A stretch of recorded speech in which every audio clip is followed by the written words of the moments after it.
Hi, my name is Breanna and I'm going to be the nurse checking over your baby today. I'm just going to do a quick newborn assessment. I'm going to gather all my supplies. I've got my stethoscope, I've got my pen light, and I've got my watch so I can count. I'm going to be doing my hand sanitizer. And then the first thing that I'm going to do when I check out the baby, I'm going to look at the baby's skin color. It is pink and the baby's Caucasian, so that lines up. There is no acrocyanosis, but it could be present. The posture is relaxed, but the knees and its elbows are flexed. The baby's resting right now, so it's very calm. The proportion of the baby, the head is larger than the chest. The head's about 1/4 of the body. And the baby is symmetric. The baby's pretty active, moving all 4 limbs, even though the baby's resting. They're all moving equally. And then the skin is soft, smooth. There's a little bit of vernix on the baby, but otherwise the skin looks pretty good. First, we're going to do our weight vitals. So I'm going to put the baby on a scale and support the baby's head. And the normal weight for a newborn is 2,500 to 4,000 grams, and this baby is 3,000 grams. And then we're going to check the length of the baby. We're going to check from the top of the head to the heel, and that is going to be 50 centimeters, and the normal length is 48 to 53. Next, we're going to check the head circumference again, just being careful of the baby's neck and head.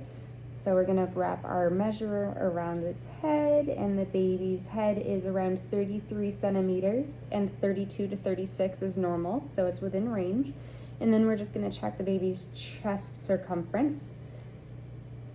And then I'm getting 32, which the normal is 30.5 to 33 centimeters. So again, we're doing okay. Next, I'm going to check the respiratory rate of the baby. I'm going to put my fingers on the chest and feel for movements for 1 minute.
Okay, the baby's respiratory rate is 40 per minute, and the normal range is 30 to 60 breaths per minute.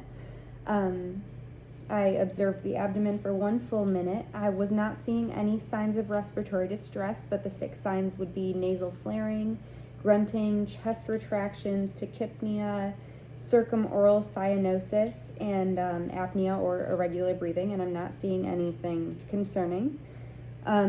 And then I'm going to use my stethoscope. Normally you would use a pediatric stethoscope, but since we don't have one, we're going to be using the bell of the adult stethoscope. And then we're going to use a pediatric stethoscope because it's a better fit and accuracy for the small baby body. The abdomen, you don't want to hear the bowel sounds when you're listening to the lungs or the heart, so the smaller stethoscope works better at pinpointing the organs of the baby.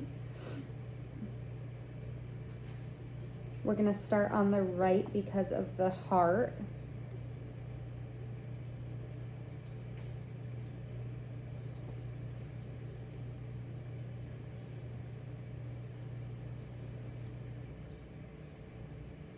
And then we're also going to listen to each side of the baby.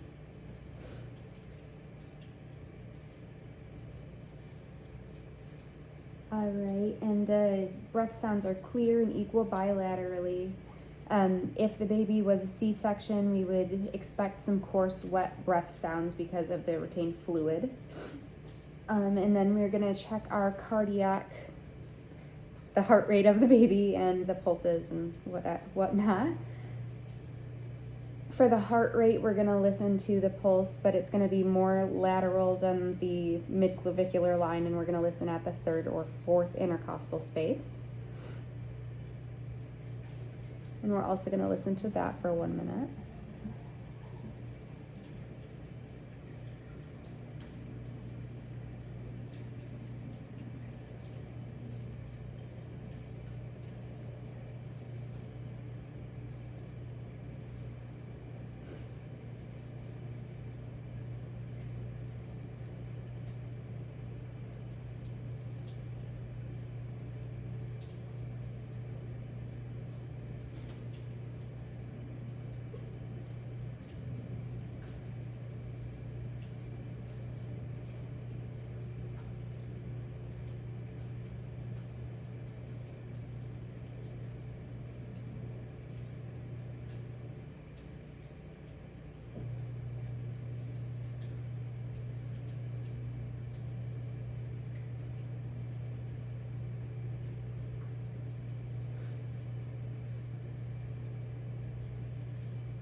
Okay, for the baby's heart rate, I got 130, and the normal heart rate is 120 to 160, so that is in range.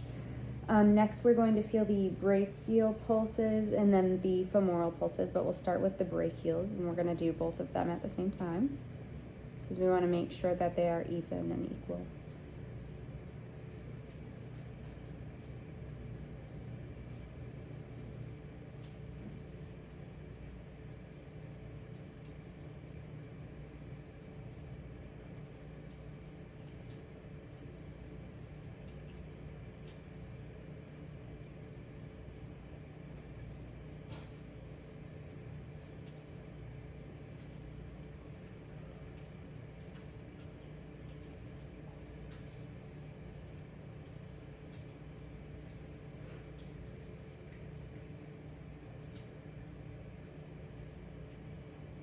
Okay, my brachial pulses did feel equal. They were about 2 plus.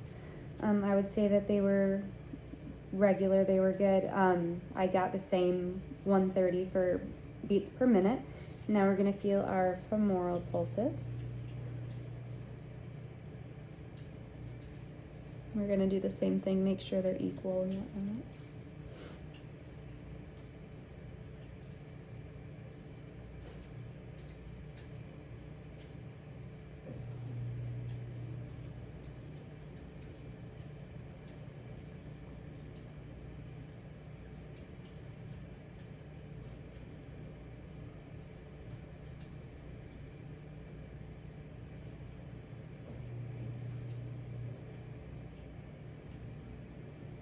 Okay, for the femoral pulse, I would say that that was also 130. I would say that it's also 2 plus and very matching up and equal with the brachial pulses.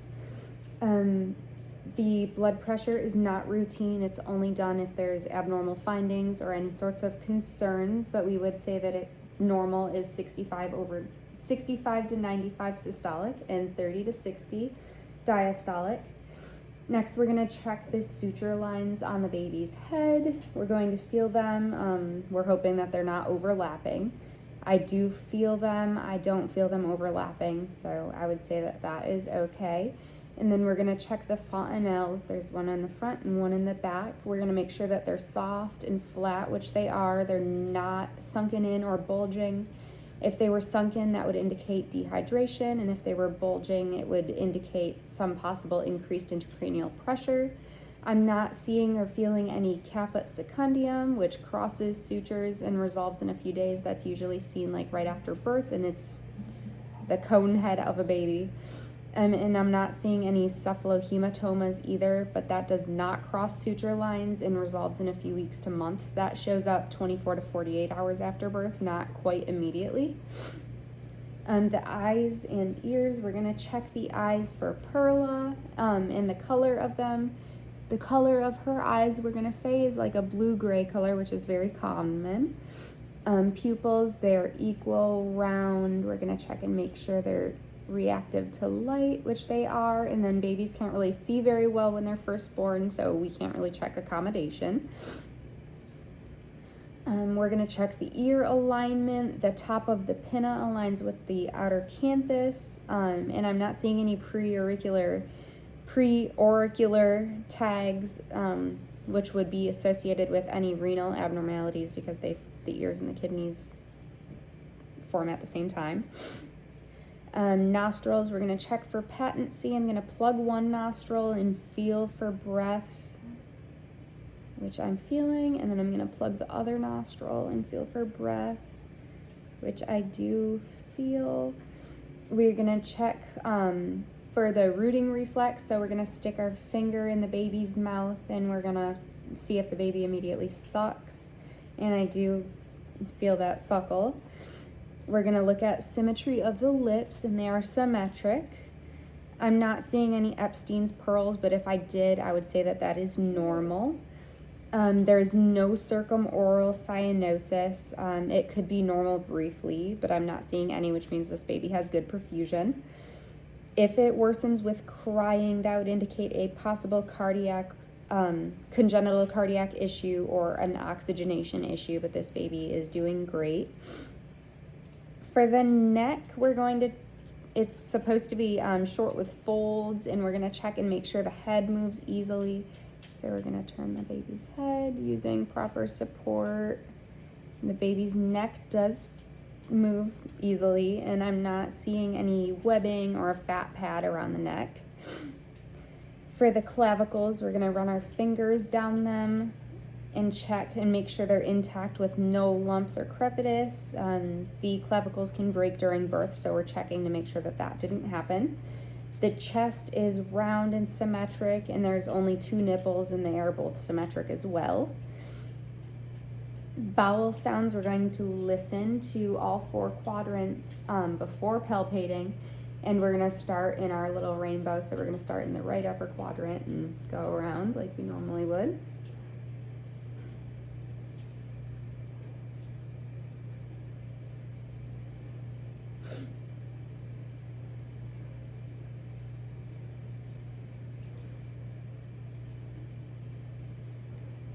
Okay, and bowel sounds are present. They seem nice and active. The stomach is nice and soft, round and symmetric. I did hear the bowel sounds, and you can hear them shortly after birth. The cord is there, and it has 2 arteries in 1 vein. It is a bluish white color, and then it will darken over time, and I'm not seeing any bulge, so no hernias present. Next, we're gonna check the Moro reflex. So I'm gonna lift the baby's hands, and we're gonna make sure her neck and head her head stays down touching, because we don't wanna like lift her up by her hands. And then when we drop her, she's going to kind of flare her arms out, so her Moro reflex is present. We're gonna check for hip dysplasia, so we're gonna move her legs up and feel for some clicking or popping, and I don't feel any clicks or pops or anything. Next, we're gonna check her palmar grasp, so we're gonna put our fingers in her hand, and she's gonna squeeze our hand, which she does with both hands, and they both seem equal. We're not seeing any simian crease. And then the feet and fingers, I don't see any extra digits, and I'm not seeing any webbing. For the plantar grasp, we're checking the same thing. We're seeing if those toes curl, and those toes are curling. And then the last is gonna be our Babinski reflex. We're gonna rub the lateral part of her feet, and her toes are all going to flare out, and her great toe is gonna kind of flare back, which does happen. So her Babinski reflex is there. Next, we're gonna check her back. We're gonna support her head properly, kind of like when you're doing CPR.